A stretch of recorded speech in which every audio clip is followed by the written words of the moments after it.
La primera mesa del día de hoy se denomina Taller de Orientación para la Elaboración de Trabajos Finales de Grado.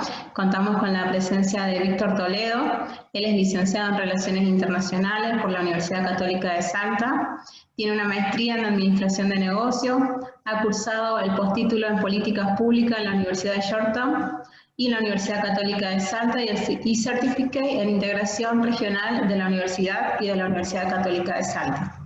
Es investigador independiente categoría B y ha participado en diferentes proyectos de investigación como director, codirector e investigador invitado.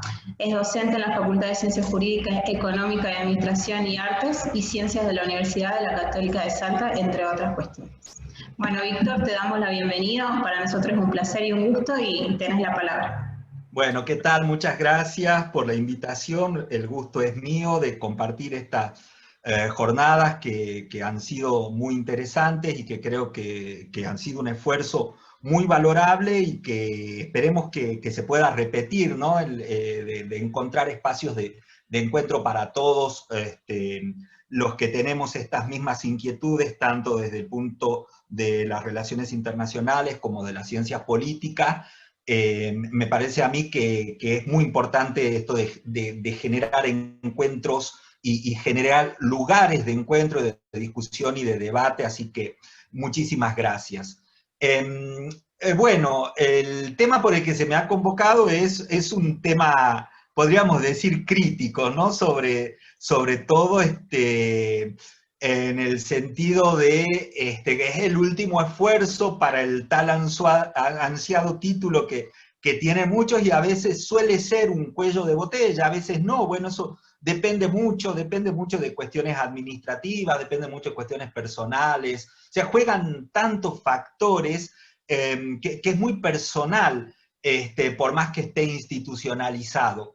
Y por otro lado, bueno, acá veo que hay las personas conectadas, digamos que son muchas, así que les doy la bienvenida y les agradezco el interés.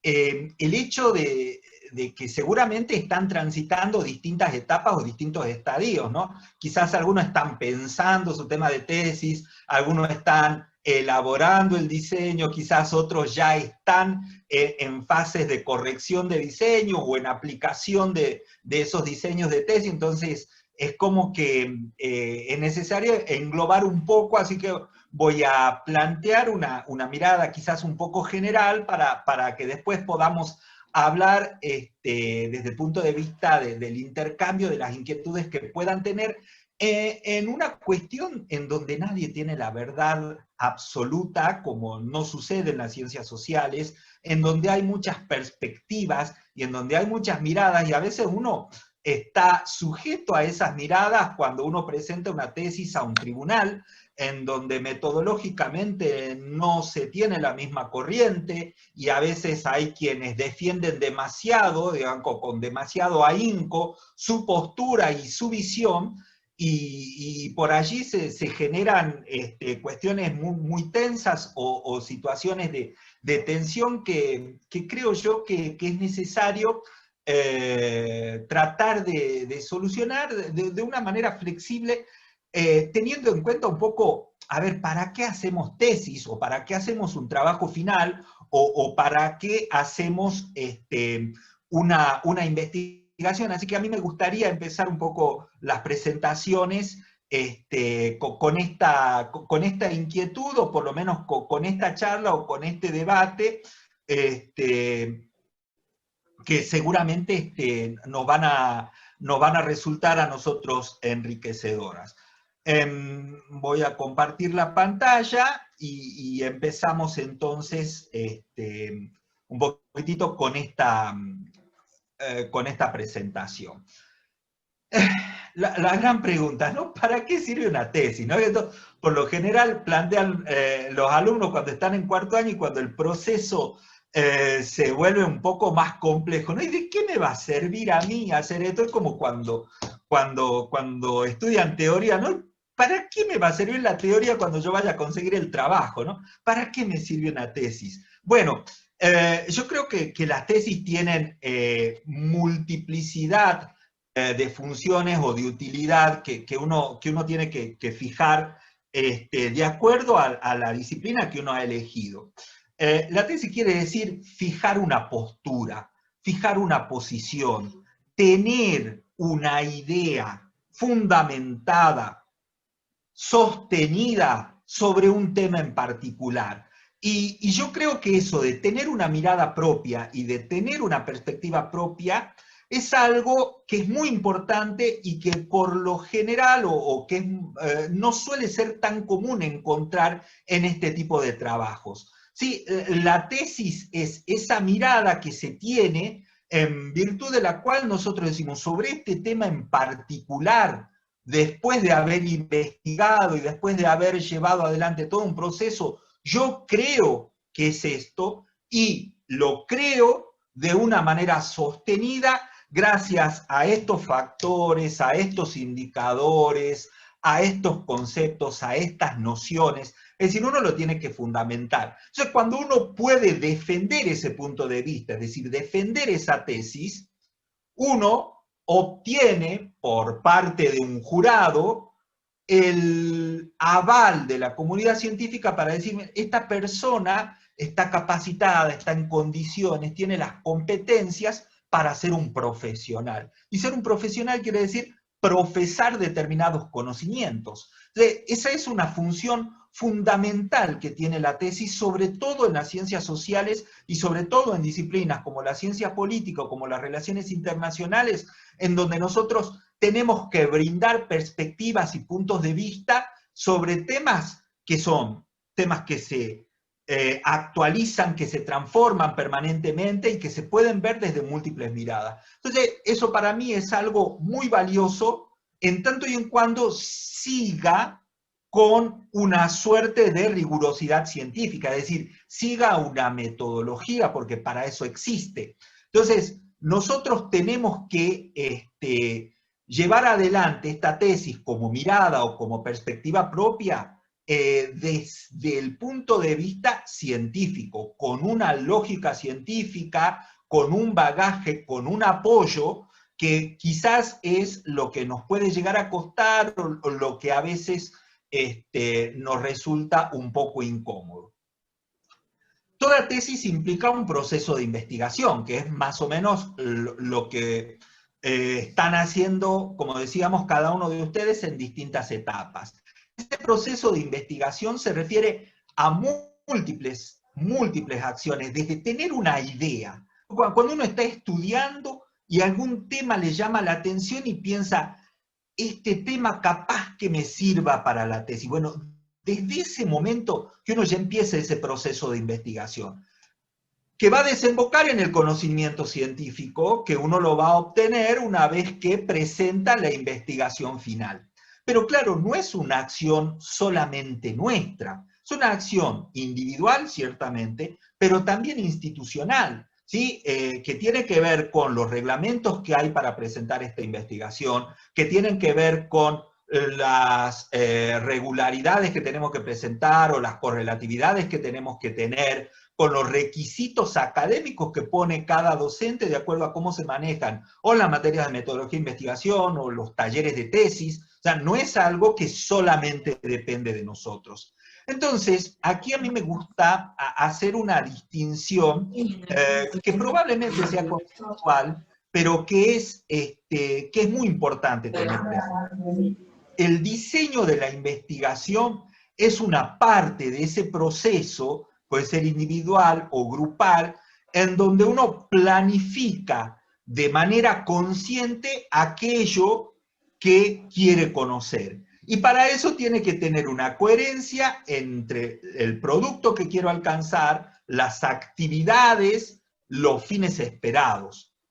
Ahora, ese diseño de investigación como tal no es totalmente explícito. Es algo muy flexible en donde yo a medida que voy avanzando en el proceso de investigación, voy tratando de ubicarlo y voy tratando de pulirlo, de definirlo, y eso es lo que uno hace no solamente cuando define el tema, sino cuando va avanzando en toda la investigación, porque ciertamente hay muchos factores que ya vamos a ver cuando veamos el tema de las variables, pero muchos factores que son perturbadores, que hacen que esa idea originaria después no sea exactamente la misma que pensamos. ¿Por qué? Porque el mundo cambia, porque la pandemia, por lo que fuere, hace que cuando nosotros trabajamos con algunos de estos factores, temas muy actualizados, tenemos que incorporar cosas y tenemos que ir sacando y tenemos que ir depurando cosas.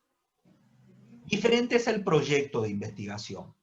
Y en eso es en lo que yo quería hacer aquí una pequeña distinción.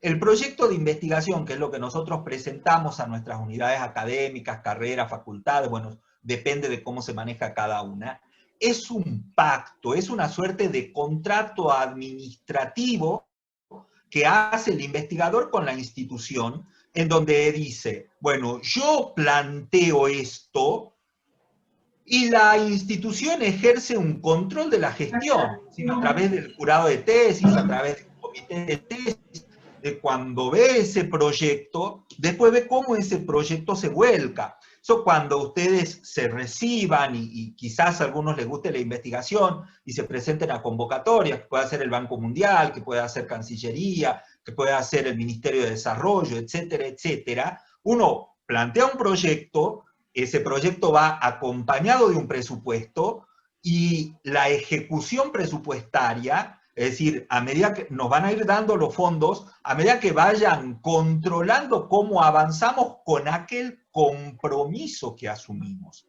Entonces, el proyecto de investigación sí es algo totalmente explícito, en donde cada uno de nosotros tenemos que plantear de antemano todo aquello que vamos a hacer. ¿Esto quiere decir que las cosas no pueden cambiar? Sí, pueden cambiar, claramente. Pero cuando cambian, como es algo explícito, tenemos que avisar por qué cambian. Tenemos que justificar cuáles son esos cambios. En definitiva, nosotros tenemos que tener en cuenta que la investigación es una actividad flexible, ciertamente, pero que esa flexibilidad no quiere decir que sea completamente arbitraria. Nosotros tenemos que justificar en el marco de esa flexibilidad los cambios, las incorporaciones, las cosas que sacamos, etc.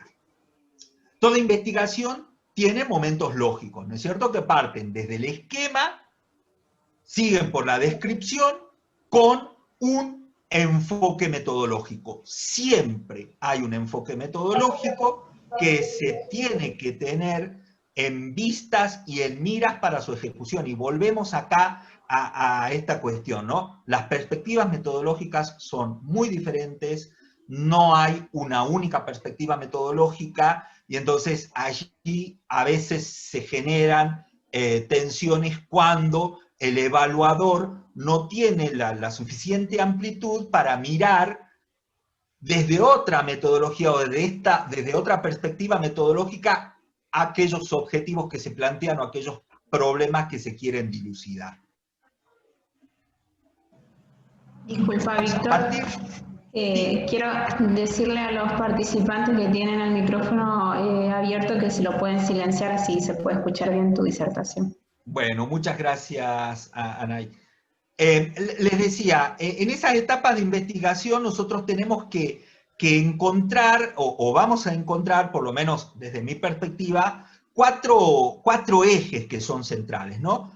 La formulación del problema, el marco teórico y conceptual, el marco metodológico y después los aspectos operativos que vendrían a ser los aspectos metodológicos. Probablemente después cuando empecemos a intercambiar, algunos están definiendo, delimitando el problema, algunos tienen problemas con el marco teórico, otros con la parte metodológica y otras con el trabajo ya de campo, ¿no es cierto?, con la aplicación de las técnicas. Bueno, vamos a ir avanzando un poquitito, pero bueno, esos momentos se vuelcan en instancias en donde más o menos los reglamentos de tesis sí, por lo general son reglamentos de tesis o de trabajo final, les indican qué es lo que tienen que marcar, como un área de interés, la delimitación de esa área de interés, la revisión de la bibliografía y la organización a través de un proyecto que plantea el objeto de estudio, su justificación, sus objetivos, los resultados, el marco teórico, el marco metodológico, la recolección de datos y el tema de las referencias. Cada reglamento lo pone de una manera diferente, de una manera más clara, de una manera más, a veces más exigente, a veces más estructurada, a veces más libre. Entonces, bueno, vamos a ir avanzando con alguno de ellos.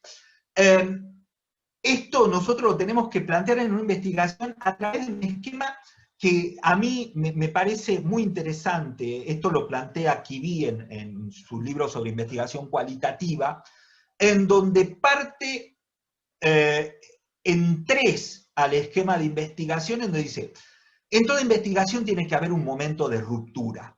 ¿Qué quiere decir con esto del momento de ruptura, Kivy? Kivy dice, bueno, nosotros siempre cuando vamos a investigar tenemos la idea de lo que queremos investigar. Inclusive tenemos la idea de lo que queremos demostrar.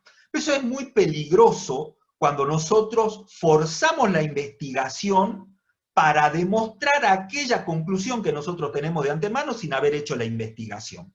Entonces, lo primero que tenemos que tener, dice él, es la necesidad de romper con los prejuicios, los juicios previos. Yo tengo una idea, por supuesto, eso es muy valorable y siempre la voy a tener, pero tengo que tener esa suficiente amplitud mental para ver que esto que yo pienso puede no ser así, puede ser lo contrario, puede ser otra cuestión. Entonces tengo que tener esa posibilidad de explorar a través de la lectura y entrevistas, charlas con los profesores, algunas cuestiones que capaz que no son como yo las pensaba, o que capaz que otros piensan que son de otra manera, y no cerrarme a esa idea preconcebida que tengo, que por allí la refuerzo con la investigación, pero por allí la cambio.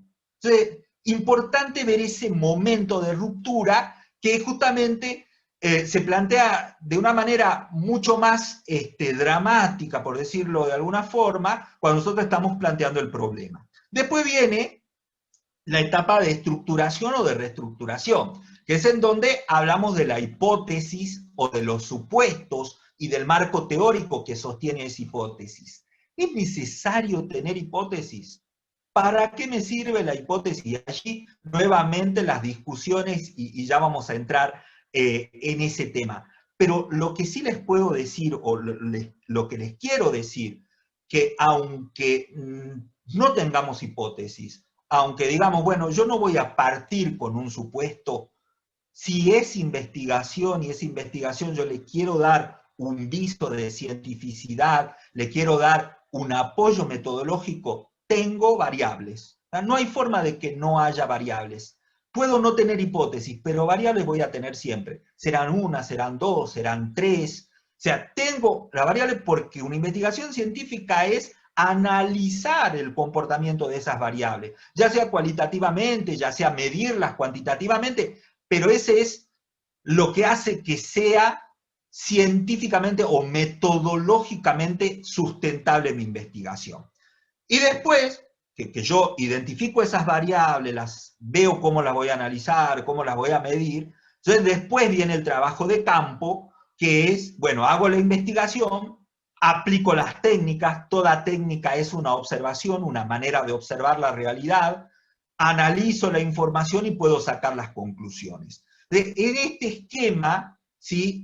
Con el tema de la ruptura, de la estructuración y de la comprobación, nosotros más o menos tenemos visto a grosso modo lo que tenemos que hacer cuando hacemos nuestro trabajo final o nuestra tesis. Ahora, para poder hacerlo, fundamental el procesamiento bibliográfico. O sea, es muy importante, aquellos que estén por hacer su tesis y todavía no la hicieron, aquellos que estén en los primeros años, y aquellos, por supuesto, que están trabajando en las tesis desde ya, no solamente leer los libros, no basta con la lectura, es importante la relectura, cómo procesamos esa bibliografía, esa información, ese paper, esa página web. Entonces, si yo les puedo dar alguna sugerencia, y miren, a medida que ustedes estén estudiando y alguna materia les guste, y les guste a algunos autores, empezar a hacer el fichaje de ese autor, ¿no es cierto? Tratar de ubicarlo, qué problemas trata, con qué sujetos o con qué objetos, qué metodología tiene, si se va más por datos duros, por datos blandos, cuáles son las conclusiones que tiene. Ese relevamiento de la bibliografía primero, que después se tiene que procesar, es muy importante, antes, durante y después de la investigación. Es algo que sobre todo nosotros en las relaciones internacionales o en las ciencias políticas tenemos que hacer mucho, porque trabajamos mucho con el documento, con el análisis de textos, con los libros, con los informes. Entonces es algo que no tenemos que perder de vista.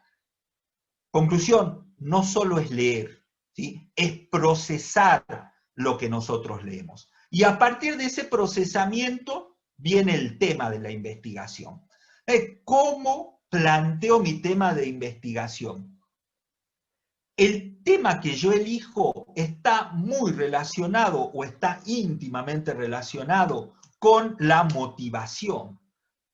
Si yo les puedo dar una sugerencia es, no busquen temas que piensen, este tema va a ser fácil, o este tema lo termino, en poquito tiempo termino la investigación con este tema.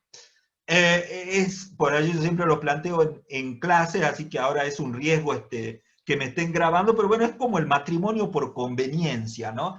Es como cuando uno busca la conveniencia del tema, después los problemas y los dolores de cabeza son muy terribles y pueden llegar a terminar en un divorcio temprano. Es decir, que uno dice, no, profesor, quiero cambiar de tema porque por más fácil que era, como no me gustó, no le puse onda, no le puse garra, no me gustaron las lecturas, no me gustó lo que tenía que hacer entonces metodológicamente, y hay en algún momento en que uno se cansa y que probablemente lo pueda dejar de lado.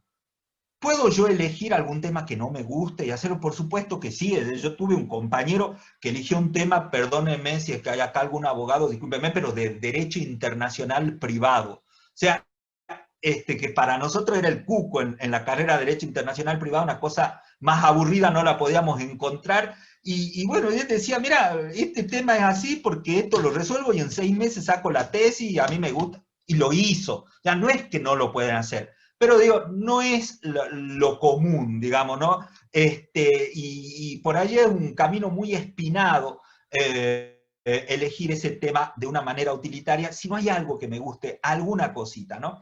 ¿Y de dónde puedo sacar entonces el tema? Bueno, ese tema uno lo puede sacar de distintos lugares, desde la experiencia individual, en el sentido de lo que escuchamos en clases.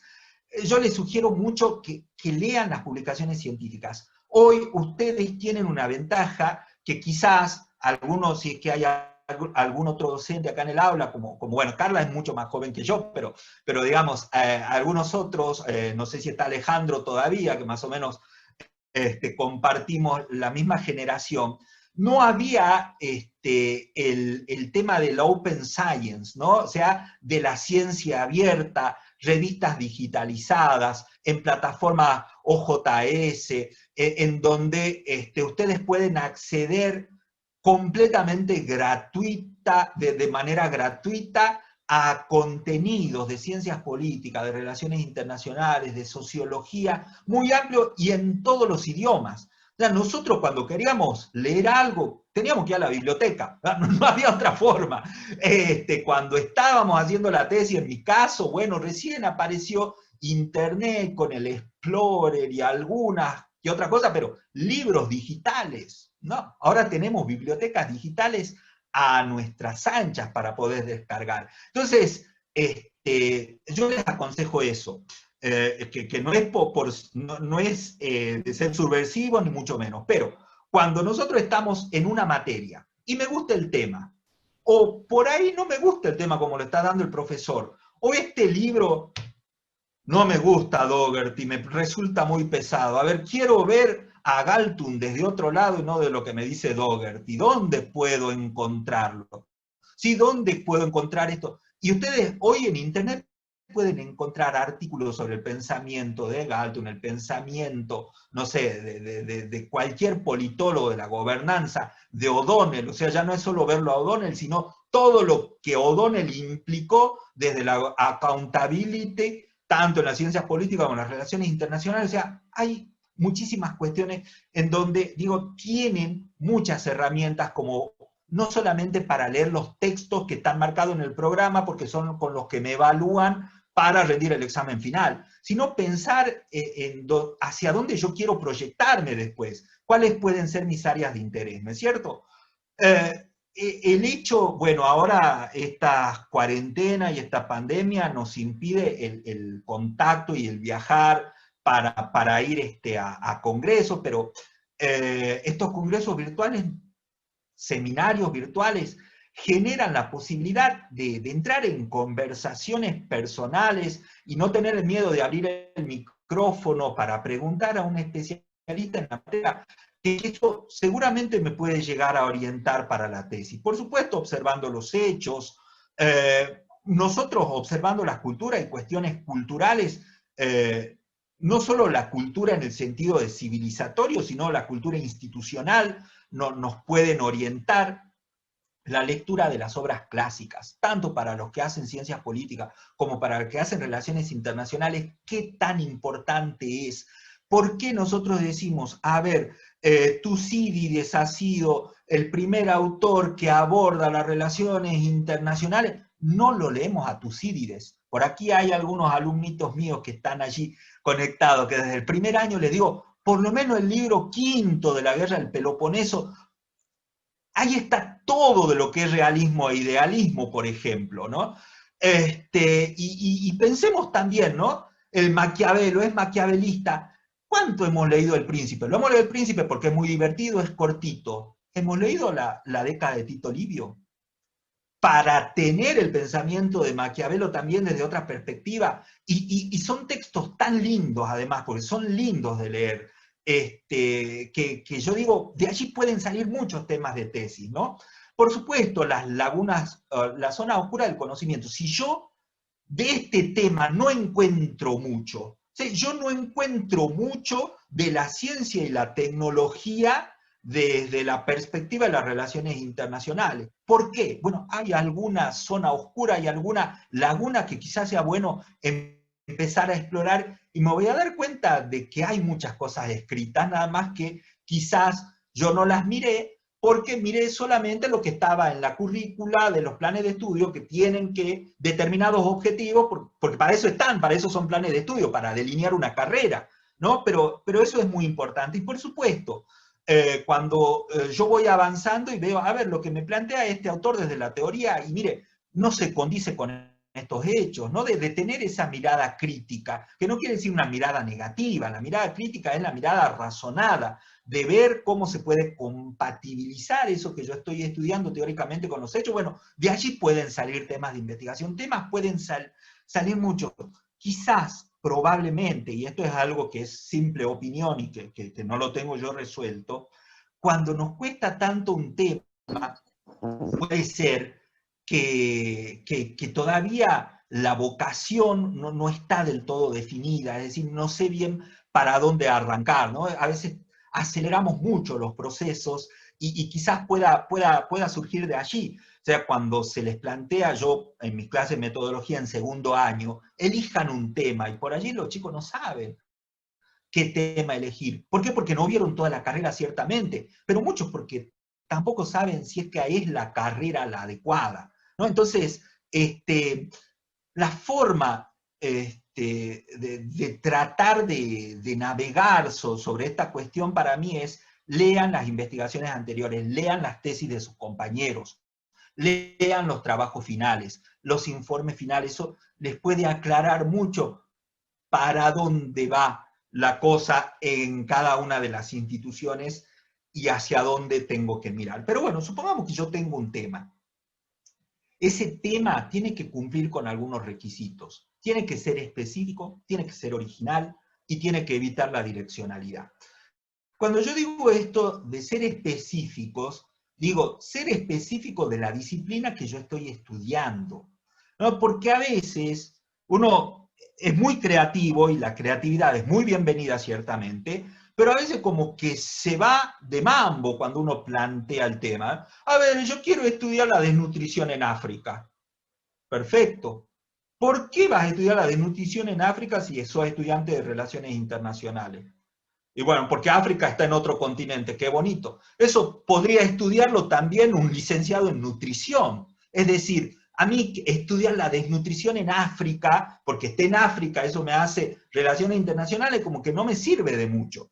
Otra cosa diferente sería a ver si yo trato de estudiar los programas que tiene Naciones Unidas para paliar el tema de la desnutrición en los países del Cuerno de África. Eso es otra cosa. Y allí ya me estoy concentrando en algo que hace a la especificidad de la disciplina que yo he adquirido. O las políticas públicas de tal gobierno para atender la desnutrición en el Chaco salteño, en el Chaco santiagueño o en donde fuere, ¿sí? Entonces, vea, no es que estudiar la desnutrición esté mal, sino es cómo la vamos a estudiar. O sea, ahí tenemos que ver, darle la vuelta desde la especificidad de nuestra disciplina.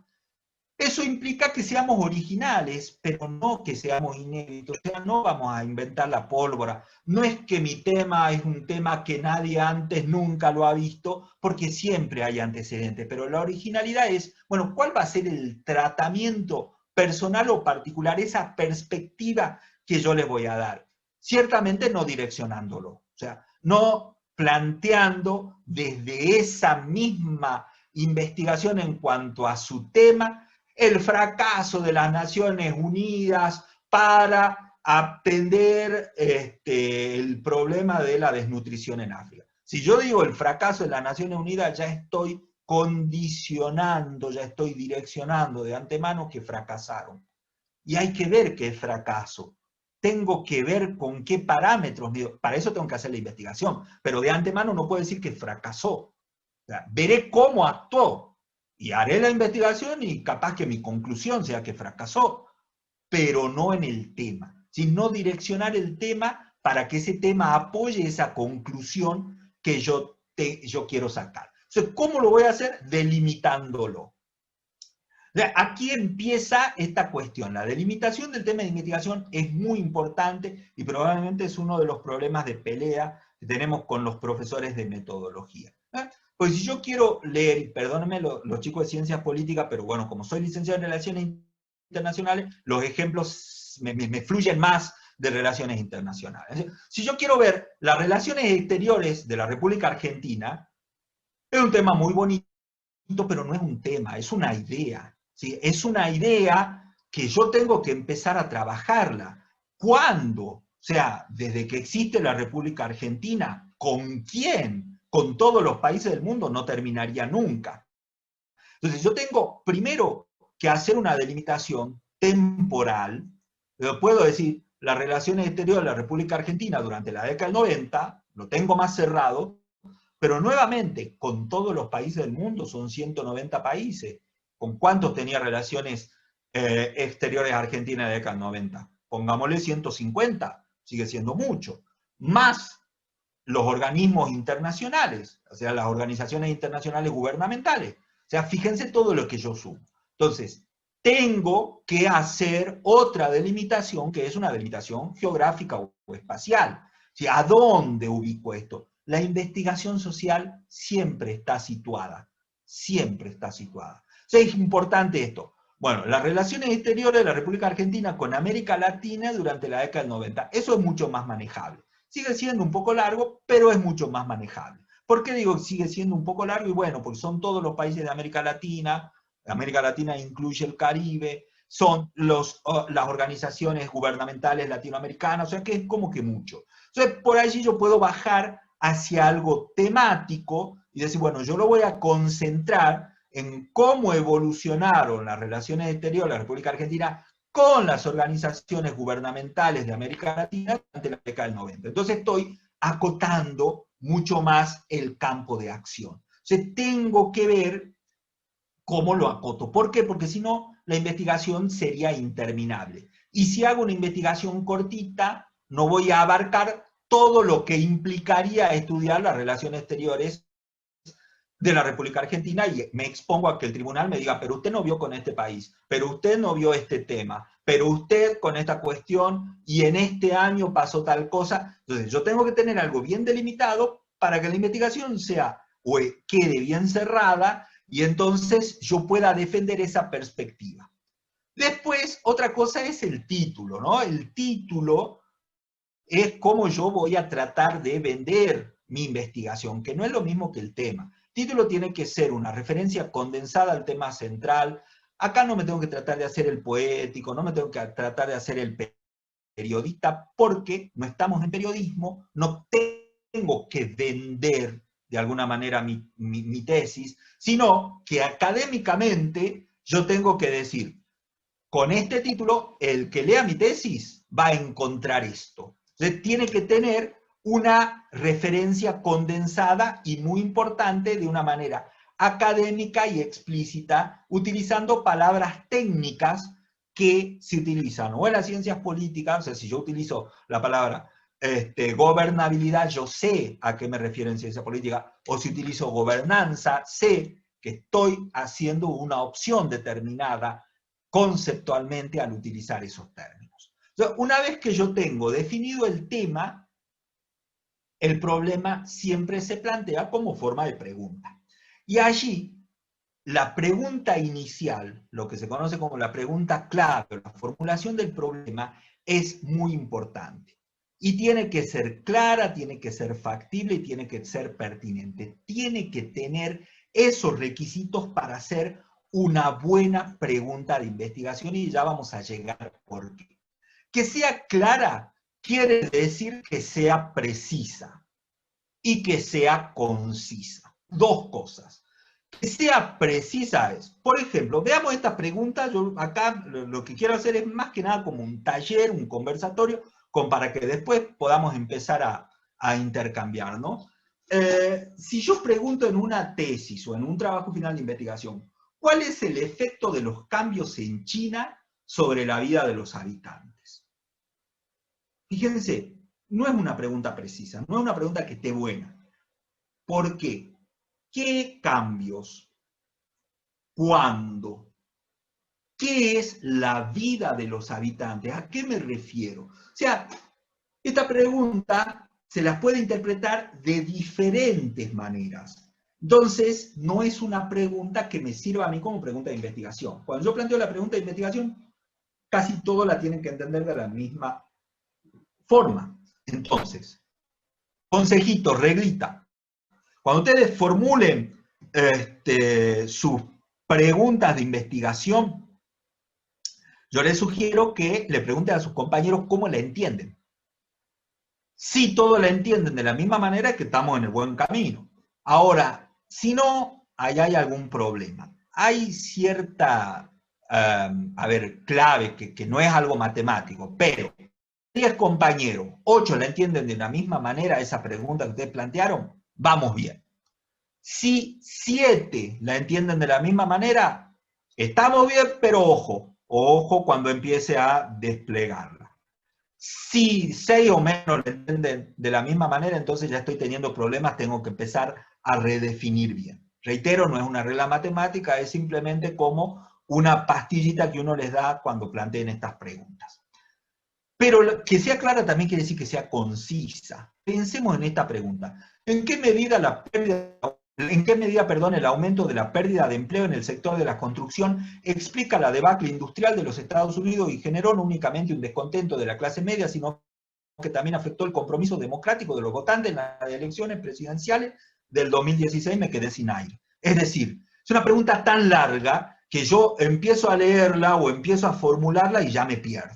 ¿Y por qué me pierdo? No porque es larga, me pierdo porque hay muchos temas.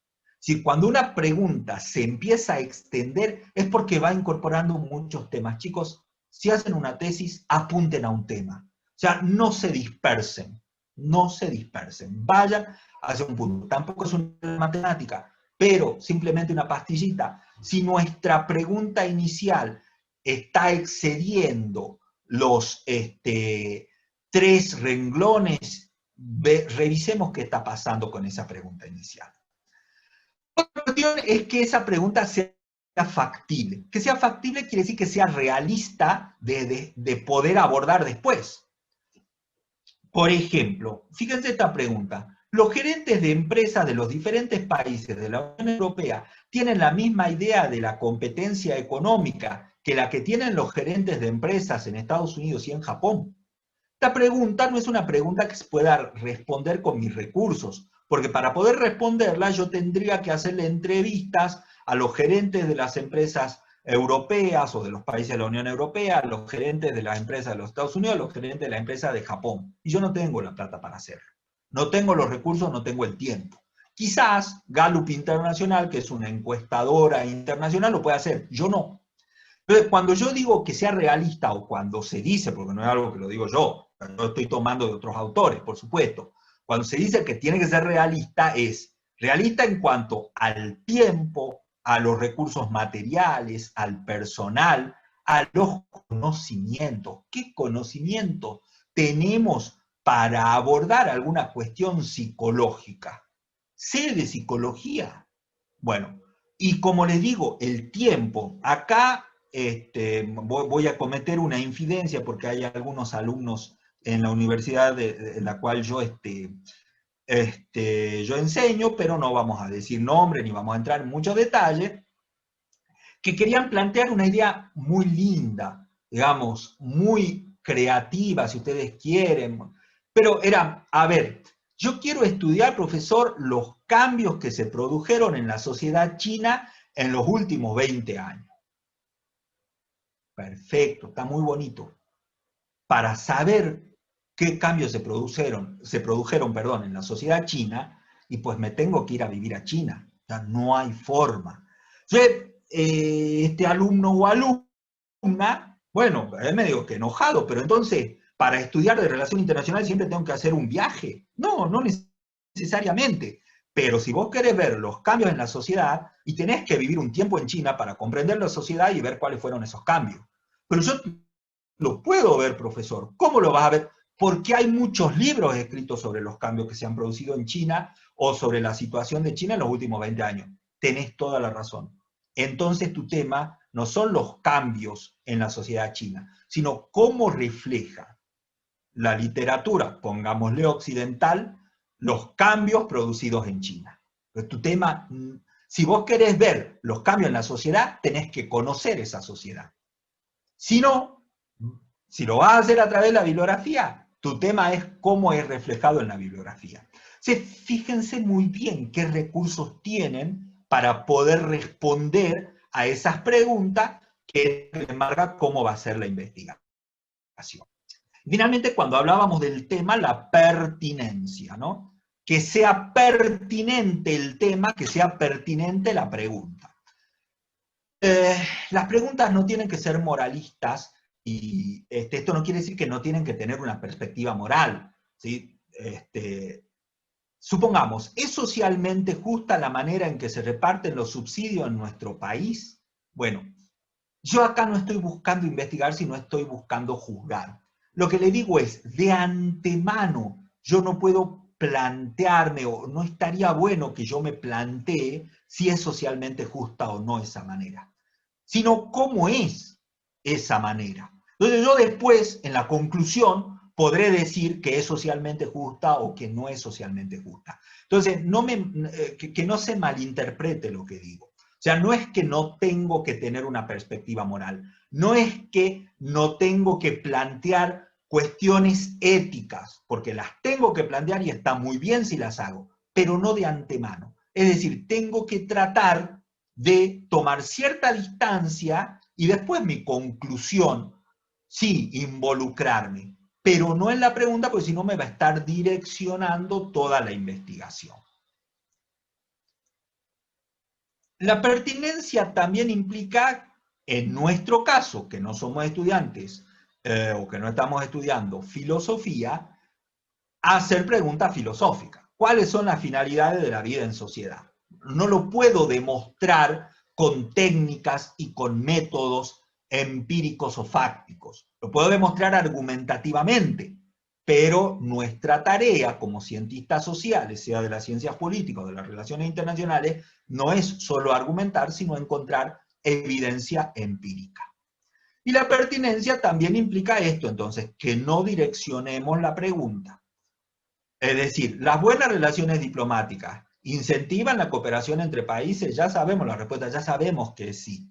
O sea, no tratemos de direccionar hacia lo políticamente correcto. ¿Se entiende? Que nuestra investigación sea realmente para descubrir algo, no para reforzar aquello que yo ya pienso. Finalmente, y este es un tema que por allí puede generar algunas tensiones, no hacer futurología. ¿Qué cambios tecnológicos afectarán la enseñanza de las relaciones internacionales o de la ciencia política de acá a 30 años?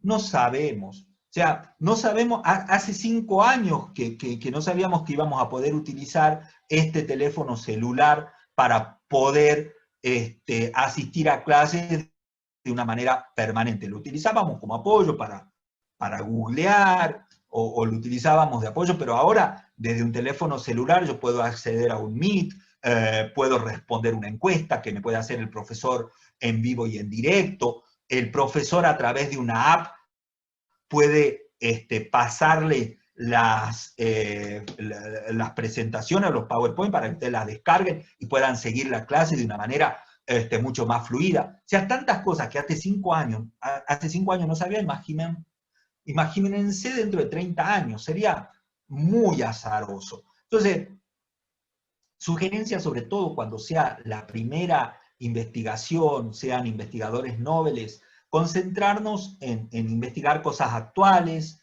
o cosas retrospectivas, es decir, hacia atrás en el tiempo, y no tanto hacia futuro. Y si las voy a hacer, buscar tendencias previsibles a corto plazo relacionadas con las técnicas de investigación. O sea, no es que es un error plantear escenarios futuros en nuestra investigación, pero hay que ir con cuidado, sobre todo cuando es nuestra primera investigación.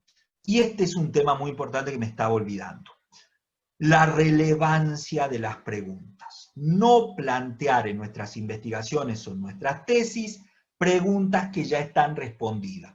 Los jóvenes resultan más afectados por el desempleo que los adultos. Yo les digo, esto no es relevante. ¿Por qué? Porque esto ya está respondido. ¿Por qué está respondido? Porque yo voy a la encuesta permanente de hogares, veo la tasa de desempleo en jóvenes y en adultos y ya veo si están más o menos afectados por el desempleo. Es como decir, ¿cuánto aceite de soja exportó Argentina a China en el 2018? Y bueno, voy, veo las estadísticas del INDEC y ya está. Es como plantear cuántos habitantes tiene la Argentina. Ya voy y veo el censo, el dato ya está disponible. Las preguntas de investigación son preguntas que tienen que llevarme a que yo pueda indagar algo que no se conoce. Por eso es que la pregunta tiene que ser relevante. O sea, no puede ser una pregunta de investigación.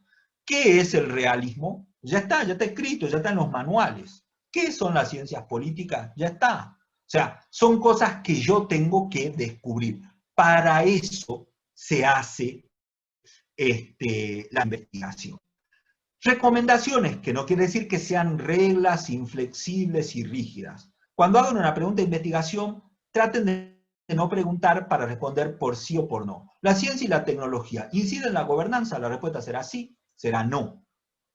Si yo digo, ¿qué relación hay entre la ciencia y la tecnología y la gobernanza de los países? Entonces yo abro la respuesta a muchas cosas, no solo al sí y al no. Entonces, que la pregunta tenga como propósito la explicación o la comprensión del fenómeno, y para tener ese propósito, yo la tengo que relacionar con los niveles de investigación. Entonces, perdónenme que me vaya a la metodología, pero recuerden, según el alcance, la investigación será exploratoria para esos problemas que no se han estudiado, que no hay teorías de todo, serán descriptivas para caracterizar y clasificar un fenómeno, serán correlacional para relacionar variables, asociarlas, o explicativas para encontrar relaciones de causalidad. O sea, de acuerdo a lo que yo quiera hacer, una exploración, una descripción, una correlación, una explicación, tratar de preguntar.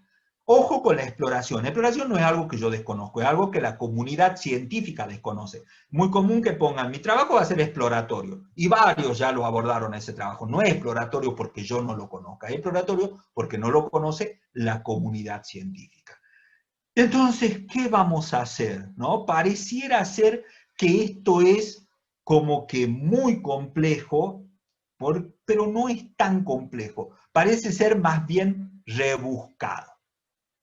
Yo le digo, no se preocupen, la respuesta es 42. ¿Sí? Y ustedes me dicen, la respuesta es 42, ¿qué quiere decir esto, esta persona con que la respuesta es 42? ¿Cuál es la pregunta? Básicamente, allí tendríamos que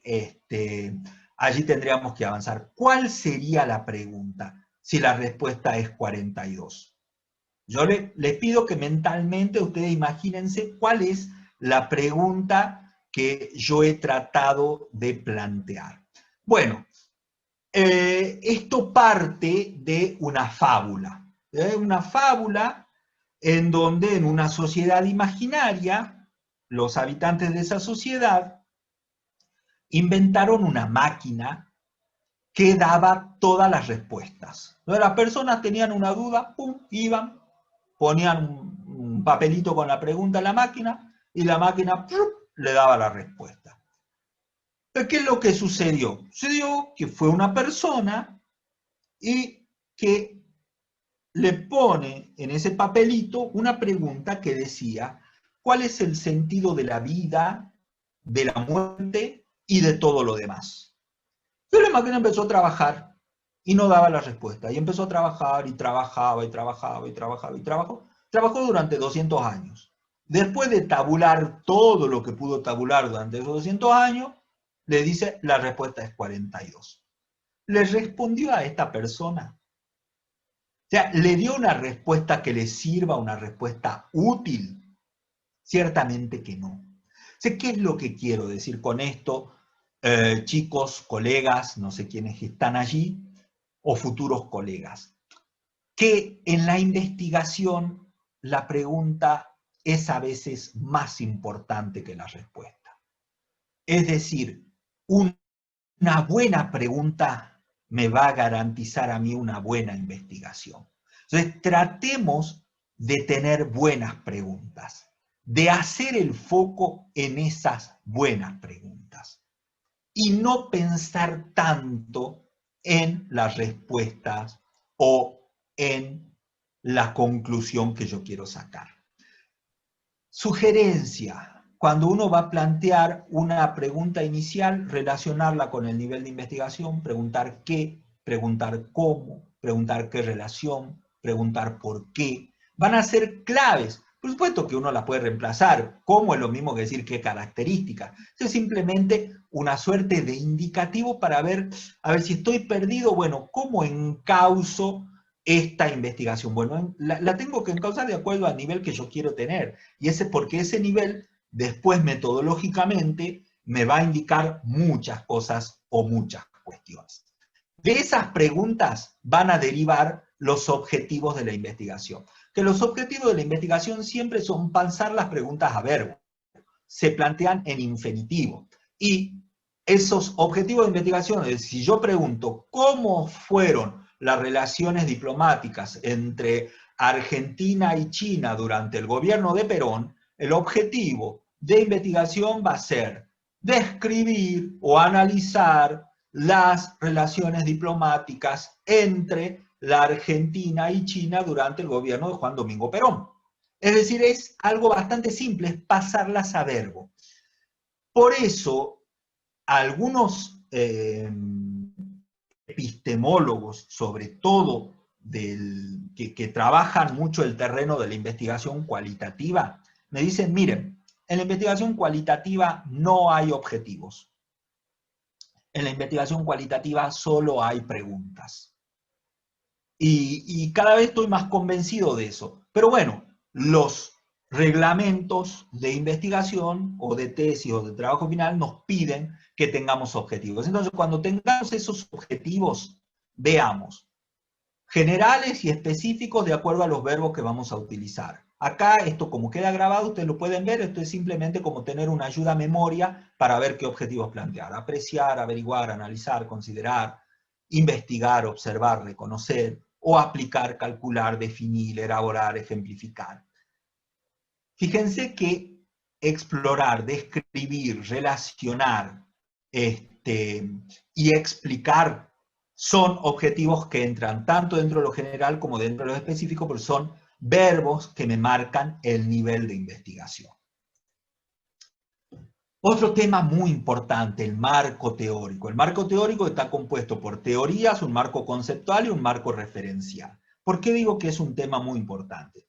Si nosotros vamos a Ruth Sautu, que escribió Todo es teoría, o sea, Ruth Sautu le da un valor fundamental y muy importante a lo que es el marco teórico. Ahora, hay otros autores que me están diciendo, ojo, que la investigación no me sirve de nada si yo solamente verifico teorías. La investigación sirve no para verificar teorías, sino para construir teorías. Esto es lo que nos dice, por ejemplo, Irene Vasilakis. Entonces son perspectivas muy válidas de antemano y yo no quiero introducirme en este debate que a ustedes particularmente no les sirve de nada. Los proyectos, de acuerdo a los reglamentos, le piden tener un marco teórico. ¿Qué función va a tener este marco teórico? Es la de ser el sustento científico de la investigación. El marco desde el cual miramos el objeto o los sujetos de estudio. Eso nos va a permitir prevenir errores, nos va a orientar, nos va a ampliar el horizonte, nos va a orientar en la formulación de la hipótesis, nos va a dar un marco de referencia. Lo que no tiene que ser el marco teórico es una anteojera para que yo no vea otras posibles teorías que hay. O sea, ese marco teórico, cuando yo lo planteo en una investigación, lo tengo que estructurar. O sea, yo voy a elegir una teoría o voy a escoger o analizar teorías de acuerdo a si esas teorías se adaptan o no a mi problema, si están conectadas con mis objetivos. Y esa teoría pueden ser teorías generales o teorías parciales que yo voy a adaptar. Eso es construir teoría. Es ver de qué manera esa teoría me sirve a mí. Entonces, y aquí está el gran debate. ¿Por qué? Porque la metodología deductiva lo que me dice es, la investigación tiene un punto de partida que es la teoría. Yo siempre observo los fenómenos desde la teoría, desde conceptos previstos. Yo lo que tengo que hacer es, de acuerdo a ese condicionante o ese marco teórico, llevar adelante la observación. El inductivismo, son los que hacen metodología cualitativa, me dicen, no, la investigación parte de observar la realidad.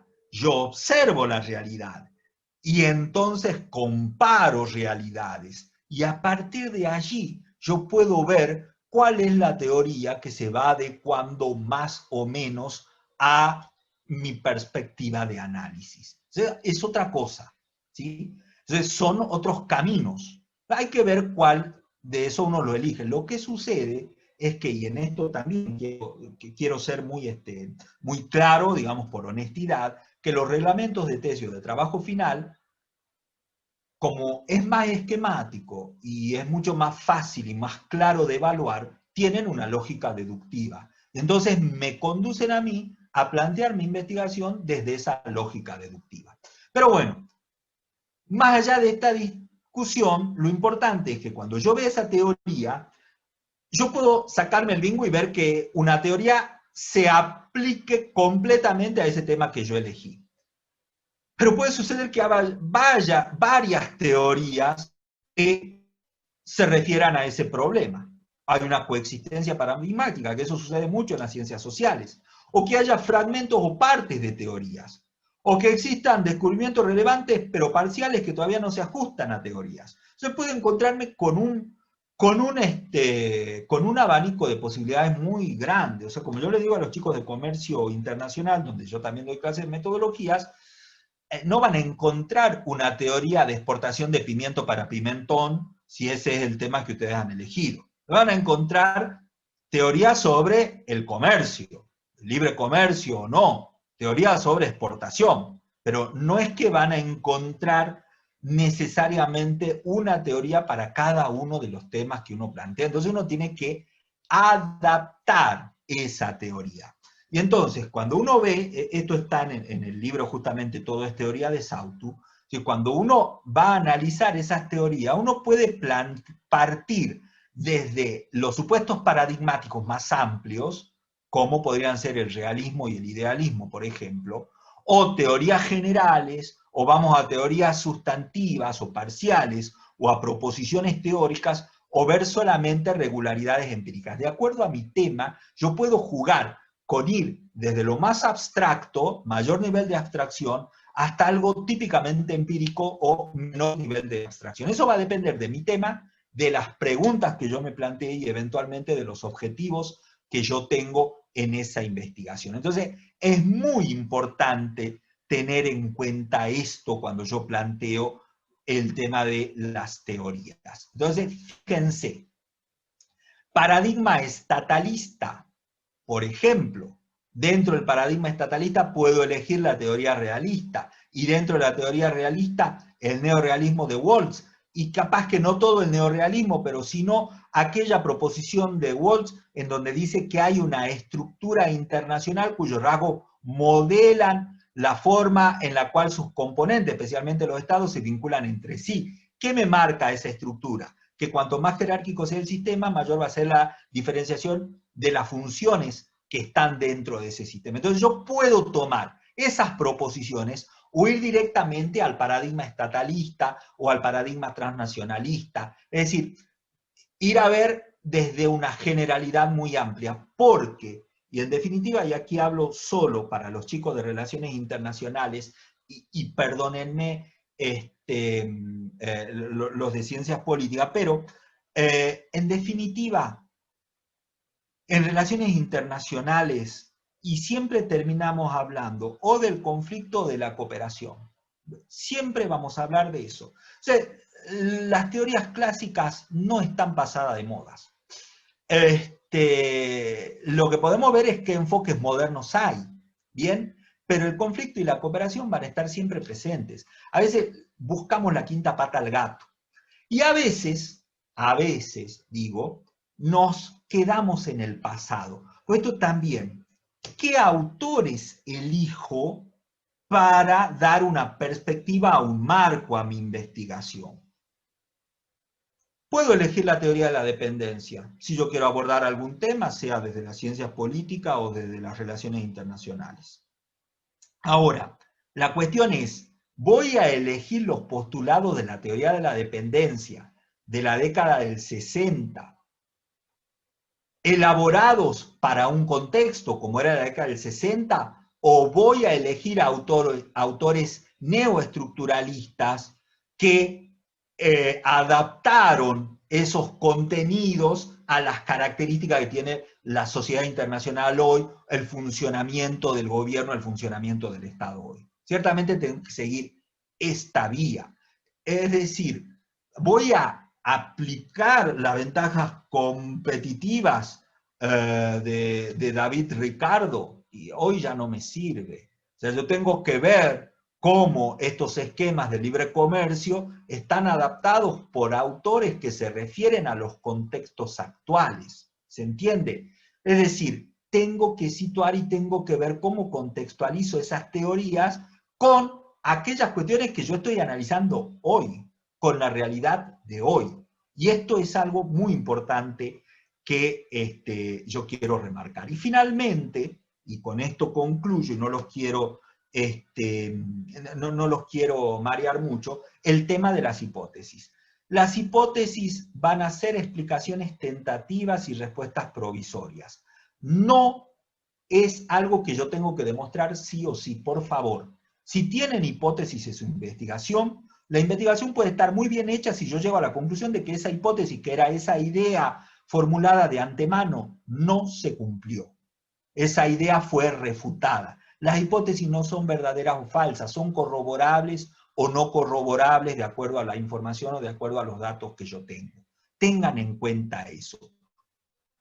Y tengan en cuenta que si no tienen hipótesis, sí o sí tienen que tener variables, y hay que operacionalizar esas variables. Entonces yo acá planteé una hipótesis, por ejemplo, acá como para los chicos de ciencia política que manejan mucho la comunicación. Vamos, yo puedo decir, la estrategia comunicacional fue un factor decisivo para el éxito electoral en las elecciones de 2017. Bueno, eso yo lo tengo que trabajar.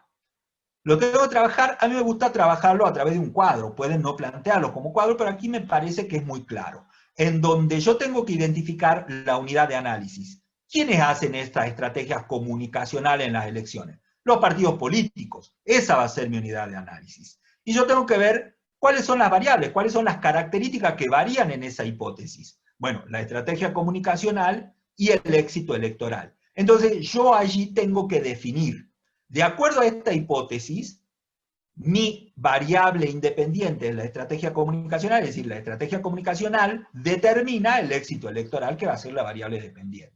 Yo tengo que definir qué es estrategia comunicacional y qué es éxito electoral, y le tengo que dar una definición operacional. ¿Por qué le digo esto? Porque éxito electoral no necesariamente es ganar las elecciones. Para un partido político X, el éxito electoral puede, por ejemplo, para un partido nuevo, el éxito electoral puede ser mejorar la performance que tuvieron en las elecciones de este año, es decir, del 17, con respecto a las elecciones del 2015. Y le doy un parámetro, por ejemplo, de un 10%. O sea, no para todo el éxito electoral es lo mismo. Entonces la definición operacional sirve para dar parámetros y eso está muy bueno. Y después puedo dimensionar o no, es decir, establecer los ámbitos en los cuales se manifiestan esas variables. Por ejemplo, la estrategia comunicacional se manifiesta en los discursos, estrategias discursivas, y en los contextos, estrategias contextuales. Entonces ahí voy al indicador que son los datos, que esto es muy importante. Los datos tienen que ser concretos.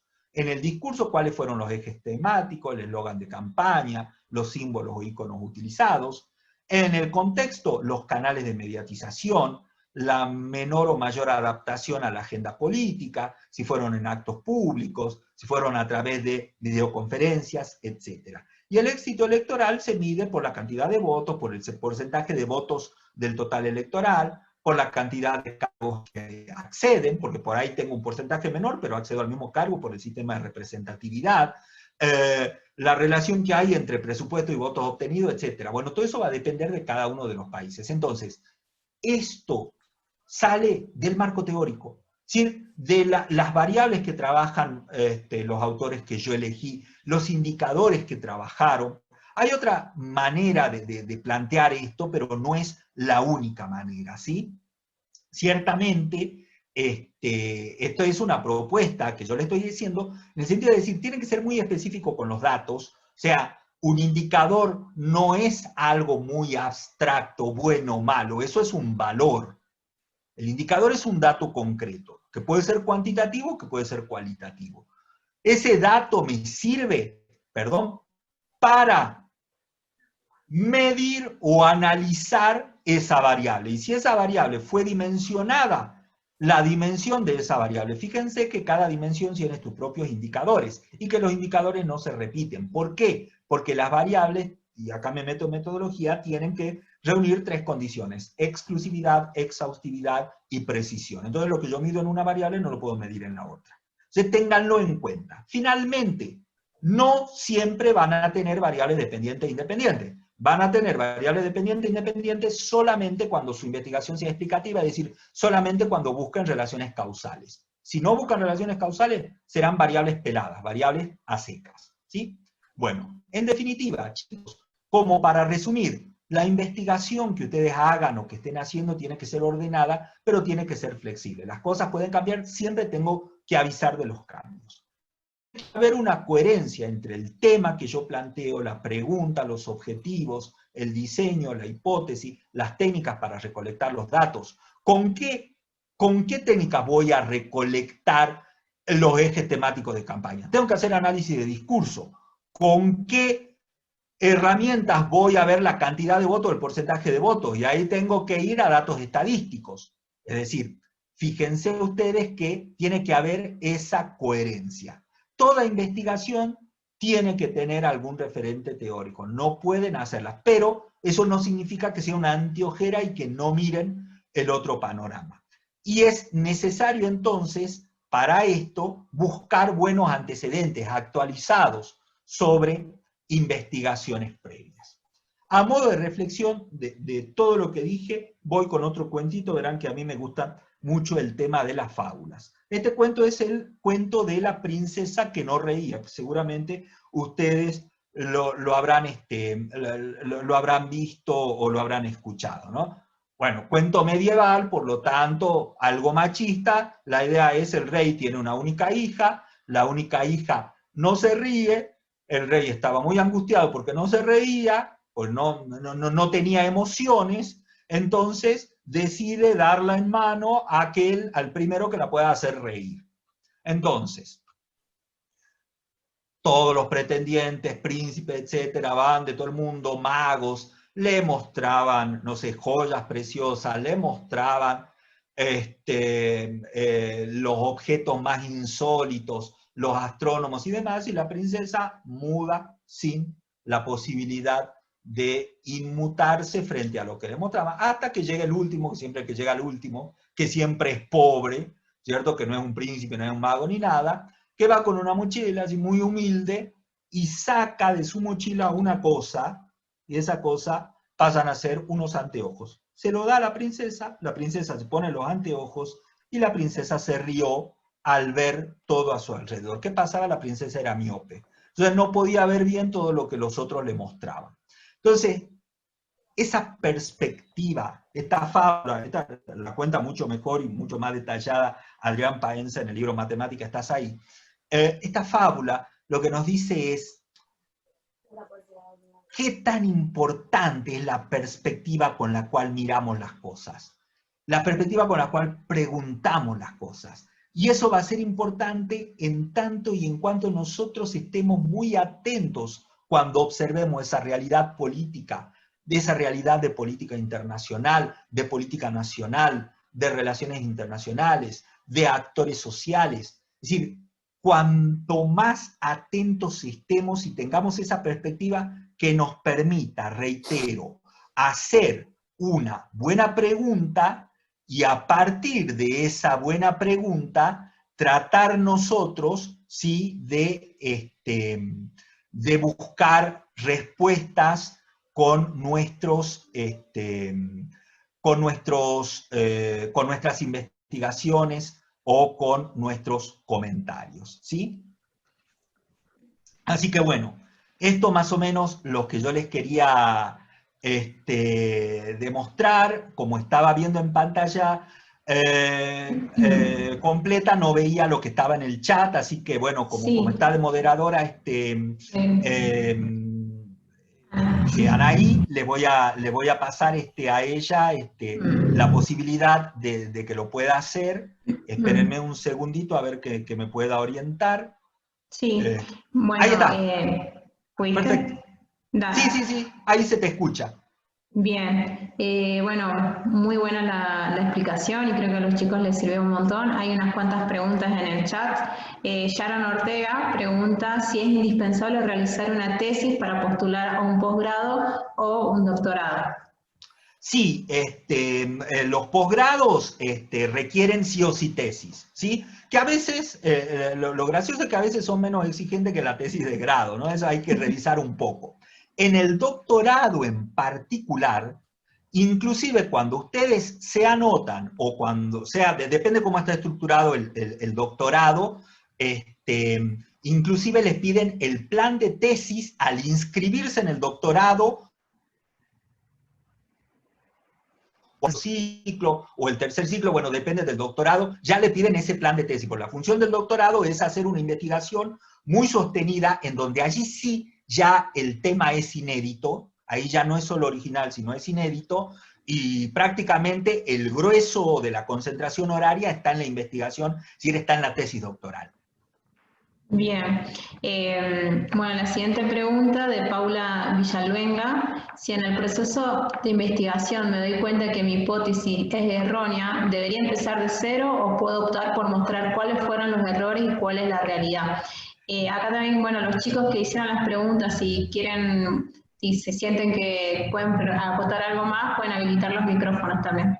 Bien, le respondo a Paula porque me parece muy interesante, de alguna manera algo día habíamos visto, la hipótesis nunca es errónea, ¿sí? Las hipótesis no son ni verdaderas ni falsas, decíamos que eran corroborables o no corroborables. Si en el proceso de investigación te das cuenta que no podés corroborar esa hipótesis, seguís adelante y llegas a una conclusión de que no se pudo corroborar por esto, por esto y por el otro. El jurado tiene que tener la suficiente amplitud mental para poder aceptar eso, porque eso significa que hiciste bien la investigación. Por supuesto que a veces quizás no se tiene, pero ahí está el director para defender eso. Es decir, la investigación puede tener todos los cambios en el proceso, reitero, en tanto y en cuanto uno diga, bueno, ¿por qué no se puede llegar a esto? Y eso tiene que ser justificado. Le doy un ejemplo porque siempre la experiencia está muy, muy buena, ¿no? Y por ahí le pongo un poquitito de color, pero como para que ustedes se den cuenta. Estaba viendo yo una tesis de alguien que quería estudiar el tema de una escuela rural, y había elegido la escuela para estudiar una escuela en San Antonio de los Pobres. ¿Cierto? Bien, perfecto. Le digo, ¿y qué vas a hacer? Y bueno, no, para esto yo voy a observar a los alumnos y voy a hacer, ¿y tuviste contacto con ellos? No, pero en realidad es muy fácil porque es una escuela chiquita, sasarasaba. Perfecto. Llegamos a que presenta la tesis y no estaba ni la planilla de observación con los alumnos y no había entrevistas personales con los docentes. ¿Por qué no hiciste esto? Y no, porque la verdad es que cuando yo la quise hacer hacía mucho frío, entonces, como yo tengo, bueno, eso no es una excusa. Es decir, San Antonio de los Pobres sabemos que va a ser más o menos frío, digamos, cuándo se va a hacer.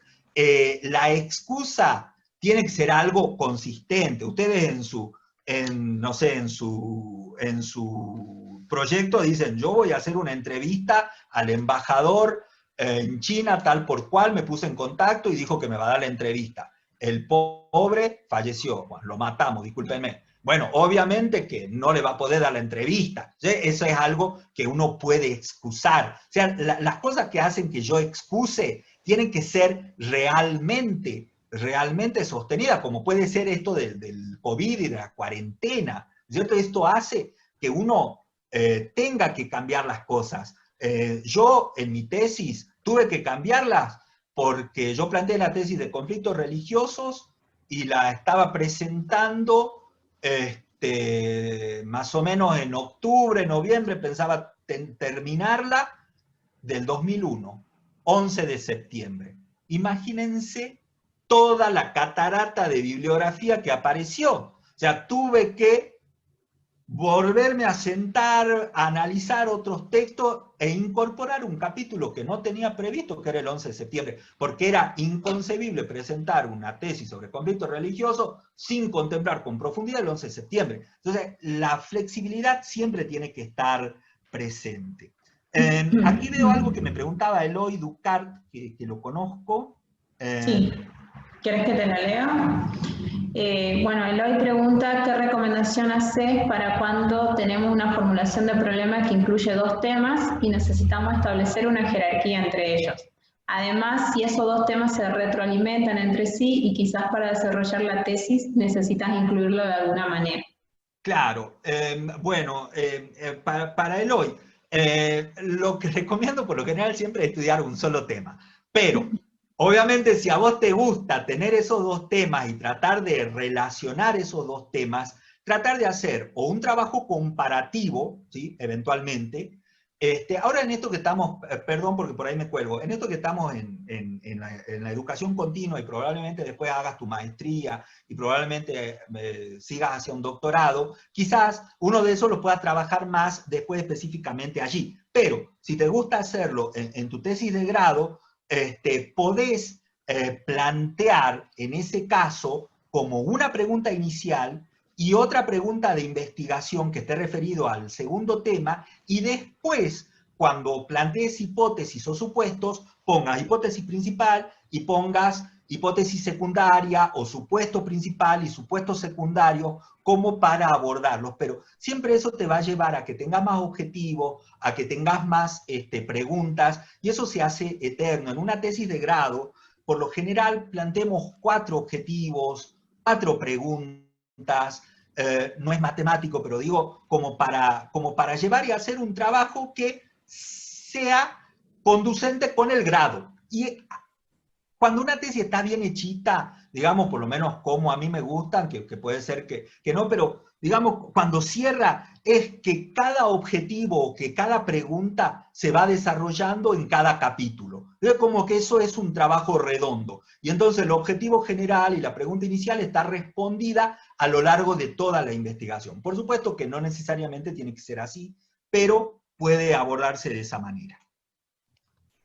Bien, la otra pregunta es de Maxi Lamberti. Dice que en su caso está realizando el diseño de una tesis en la cual, al ser un tema muy reciente, no hay antecedentes o no son muchos los antecedentes que encuentra, por tanto le resulta difícil delimitar un enfoque específico.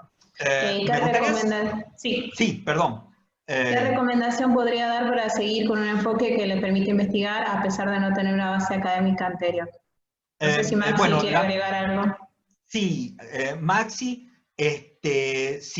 no sé cuál sería tu tema, digamos, quizás como para entrarte un poquitito más, pero más allá de esto, si no encontrás y realmente hiciste una exploración... Víctor, mil disculpas.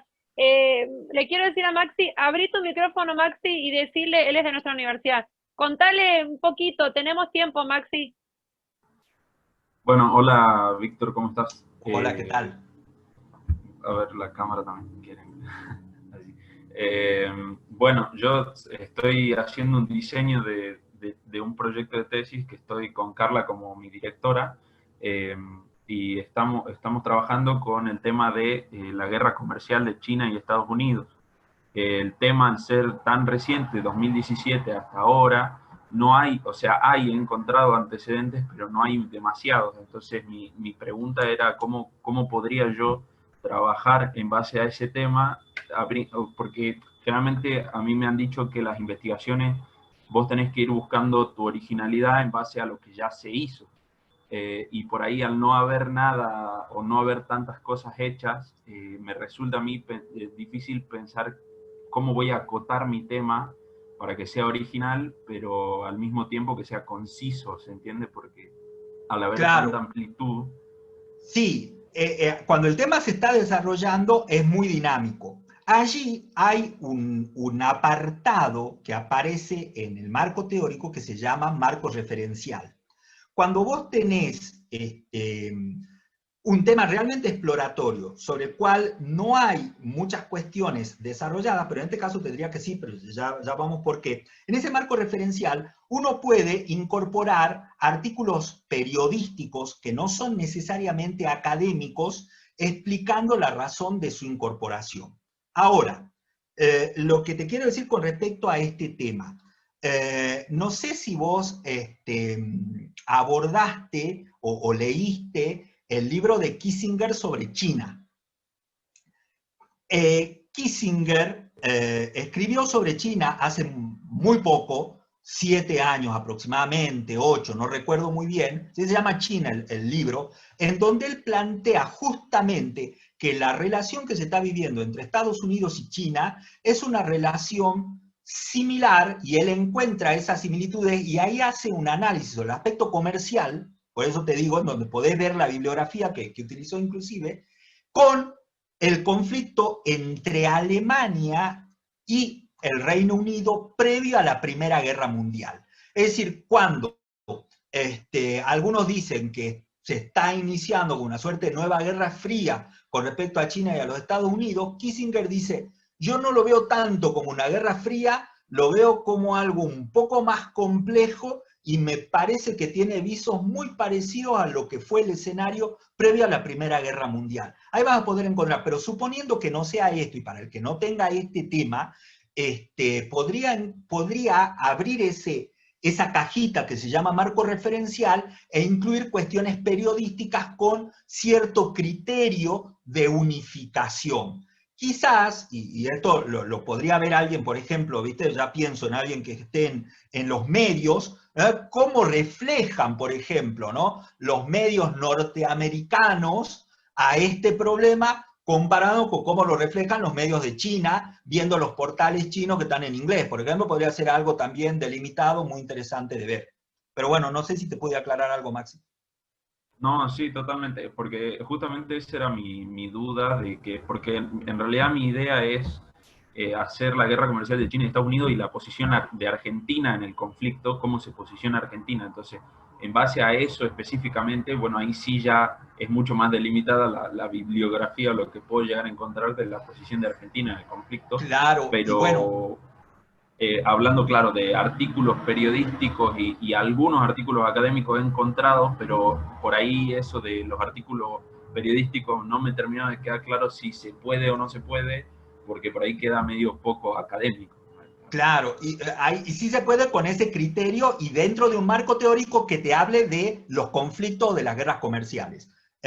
Segundo dato, este tema de la posición argentina, digamos, un tema que lo ha debatido Rapoport y Escudé con la cuestión de Estados Unidos y Reino Unido, como Argentina con quién se alineaba después de la Primera Guerra Mundial. Quizás pueda encontrar algún viso, porque hay quienes ahora, dentro del análisis actual, te dicen, estamos cometiendo el mismo error, la nueva potencia emergente es China, tenemos que apuntar los cañones para allí, y hay otros que te dicen, no, tenemos que seguir con Estados Unidos por estos y estos y estos intereses, también podés verlo por ese lado. Bueno, buenísimo, muchas gracias por la No, explicación, genial. Bueno, no sé si alguien tiene otra pregunta para que habilite el micrófono, si no le cedo la palabra a Carla, que creo que tenía alguna pregunta. Sí, yo tengo una pregunta. Sí, adelante. ¿Cómo estás, Víctor? Mi nombre es Sharon Ortega. Actualmente, bueno, estoy haciendo mi tesis. Yo había propuesto el tema crisis inmigratoria en Italia en el periodo 2015-2020. Ahora, mi tutora me ha sugerido que como lo haga más amplio y que me enfoque como en la crisis inmigratoria de Europa y luego hable como en parte de mi tesis de Italia, pero a mi parecer es muy amplio y no sé si cuando haga este tema, pues me voy a tener que enfocar más en Europa o cómo. A ver, Sharon, eso es, bueno, uno tiene un tutor y uno elige un tutor, digamos, por alguna razón. Yo te puedo decir qué es lo que yo opino. A mí no me parece mal que quieras abordarlo desde Italia, teniendo en cuenta que la inmigración puede ser no solamente de países africanos, sino también inmigración latinoamericana, de países de Medio Oriente, que también hay un problema. Pero no sería tan amplio hablarlo desde la Unión Europea. Si vos tomas a la Unión Europea como un bloque, hablas de la política migratoria supranacional, de qué es lo que dice la Corte Europea sobre esos temas, no te va a dar un marco más amplio, más general en sí, y después podés hacer hincapié en algunas diferencias que puedan llegar a tener algún país con otro, que sean diferencias marcadas, que vos quizás las puedas resaltar desde el punto de vista cultural, que vos puedas resaltarlo desde el punto de vista del desarrollo económico, es decir, cómo es la situación de los inmigrantes en aquellos países del bloque que están menos desarrollados, aquellos que están más desarrollados, y podés tener algo general y muy interesante también de abordar, ¿sí? A mí particularmente no me parecería mal si lo abordas desde Italia, pero también me parece una buena idea abordarlo desde la Unión Europea, sin entrar a abordar cada uno de los países, sino tomando a la Unión Europea como un bloque, con políticas que son supranacionales, con órganos que tienen esa supranacionalidad y que velar por estas cuestiones supranacionales, como el Consejo de la Unión Europea, el Tribunal Europeo, etcétera, etcétera, que vos ya sabrás muy bien. O sea, me parece que eso también puede ser muy viable. Sí, yo lo veo amplio. Si vos decís, sí, para hablar de la Unión Europea tengo que hablar de la inmigración en Portugal, de la inmigración en Malta, de la inmigración en... Bueno, sí, entonces sí, obviamente. Pero si lo tomas como bloque, es perfectamente posible abordarlo desde mi punto de vista, que puede alguien diferir, por supuesto. Bien, Francisco, veo que tenés el micrófono habilitado, no sé si tenés una pregunta. Si no, acá hay una escrita que es de Paola Carrizo. ¿Puede suceder que tengamos dos autores para el marco teórico? En ese caso, ¿sería mejor ponderar a los autores o se puede hacer una combinación de ambos? No, podés hacer una combinación, Paola. Lo que te dice la corriente tradicional es, cuando tenés varios autores en el marco teórico, vos lo que tenés que elegir son autores que no se contradigan. Es decir, que no tengan líneas cruzadas, ¿sí? ¿Por qué? Porque es como que estás mirando las cosas desde distintos lugares y eso va a ser un lío después en tu tesis. Lo cual es lo más seguro. Ahora, inclusive hay una perspectiva que se abre un poco más y que te dicen que podés elegir autores que tengan perspectivas diferentes y hacer una suerte de triangulación teórica en tanto y en cuanto en ese punto en particular tengan puntos de coincidencia. O sea, pueden tener divergencias. O sea, por ejemplo, es decir, yo no puedo tener en mi marco teórico a Kant y a Morgenthau. ¿Por qué? Porque estamos dentro del idealismo, estamos dentro del realismo. O sea, eso va de las patas. Ahora, otros te dicen, bueno, mirá, si para este tema en particular, supongamos que Morgenthau en alguna de sus obras dice, la mejor forma de organización es la confederación de Estados, y también es un punto de coincidencia que lo tenés con Kant, lo podrías utilizar en tu marco teórico dentro de esta perspectiva que es más flexible para el marco teórico, ¿sí? Pero no hay problema en que tengas dos o varios autores, en la medida en que no se contradigan, vamos bien, y después tendrías que conjugarlos un poco si es que hay algunos puntos de discordancia. Gracias, Víctor. De nada. ¿Alguno más tiene alguna pregunta?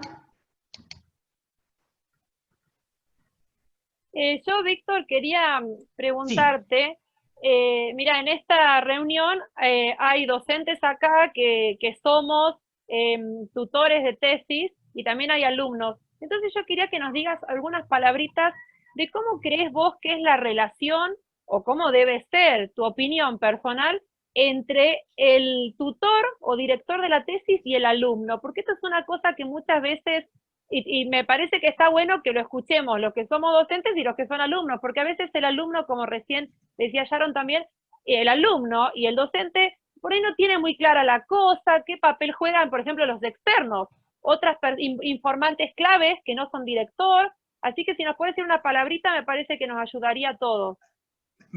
Sí, es muy interesante eso, y a mí me gustaría después hacer un pequeño aporte, ¿no es cierto? Por supuesto, desde la perspectiva personal que uno tiene. Para mí la relación, el tutor es alguien que te va a orientar, que te va a marcar el camino. Lo elegís porque vos lo elegís, o cuando lo elijas, tenés que ver que sea alguien que sepa del tema y que te va a prestar una colaboración real en eso. Y el tutor está jugando su prestigio con tu tesis. Entonces no es que te está mandando a hacer una corrección porque es arbitrario, porque es alguien que no te entiende, ni mucho menos, sino porque él está avalando esa investigación. Que puede haber puntos de vista diferentes, los puede haber. Y en algún momento, ciertamente, la tesis es del estudiante. O sea, hay un momento, hay un espacio en que es del estudiante, pero cuando se elige al docente tutor o al director, uno lo tiene que hacer con la confianza de que esa persona realmente te va a llevar a vos a un buen puerto. Y doy el ejemplo personal, ¿no es cierto? Porque yo creo que con eso uno clarifica mucho. Yo en esta tesis, en mi tesis de grado, yo quería hacer lo hice, le estudié el caso sobre Yugoslavia, porque a mí me surgió este tema a raíz del conflicto yugoslavo. Cuando yo estaba en el secundario, pensaba que yo leía que era un conflicto étnico y yo me puse a leer porque no sabía, para mí étnico eran los pueblos originarios, digamos. No sabía que estaba en cuarto año en ese momento. Entonces me puse a leer y a mí de eso de que empecé a leer diarios y cosas así, dije, para mí aquí la clave se me hace que es la religión. ¿No? Era un tema que a mí me interesaba y entonces cuando empecé a ver por ahí. Entonces yo quería hacer ese capítulo de Yugoslavia. Capítulo 5, no me lo olvido más. El director me lo hizo rehacer 7 veces. 7 veces al famoso capítulo 5 porque me decía, claro, yo no era el foco, o sea, era el estudio de caso. Y demoré no sé cuánto, debo haber demorado como 2 meses en tratar de hacer toda una explicación de la historia de Yugoslavia.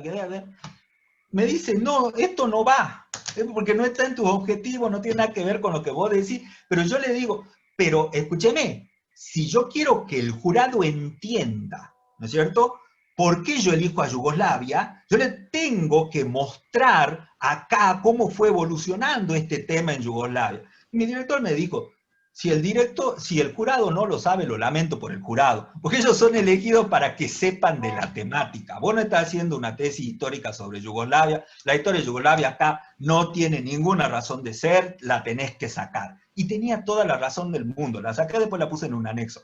Tampoco que iba a dejar 2 meses ahí de trabajo, digamos, pero ciertamente que el director tiene un criterio, y en ese criterio, por allí mi director me decía, mira, yo no opino como vos, pero lo que vos estás mostrando es coherente. Entonces, seguí para adelante por ese camino. Yo creo esto, me daba su punto de vista. Por allí yo después lo tomaba o no. Después, claro, me marcaba el error. Me decía, mira, esto que vos decís, no por esto, por esto y por esto. Entonces, yo creo que cuando uno es orientador, director, tiene que saber distinguir cuando el alumno está en un error y cuando no está desarrollando algo que desde nuestra perspectiva no es así, pero que puede ser debatido. Porque la relación, la verdad que son 6, 8, 10, 12, y se vuelve una relación estrecha, ¿no es cierto? Entonces, pero siempre entendiendo yo como alumno que me está orientando por el bien mío, porque salgan las cosas bien. Y yo como orientador o como director saber que en algún momento esa investigación no es mía, la investigación es del estudiante. Me parece que eso es lo que uno tiene que poner allí en la balanza cuando se pueden dar estas situaciones eventualmente de tensión. Clarísimo, clarísimo. Gracias, Víctor. Bueno, y ya que hay docentes, bueno, no sé si hay algún alumno, pero aprovechar estos minutitos de que es algo que, no insisto ya demasiado, pero digamos algo en lo que está en mi discurso, de decir, tratemos de buscar maneras diferentes de presentar los trabajos finales.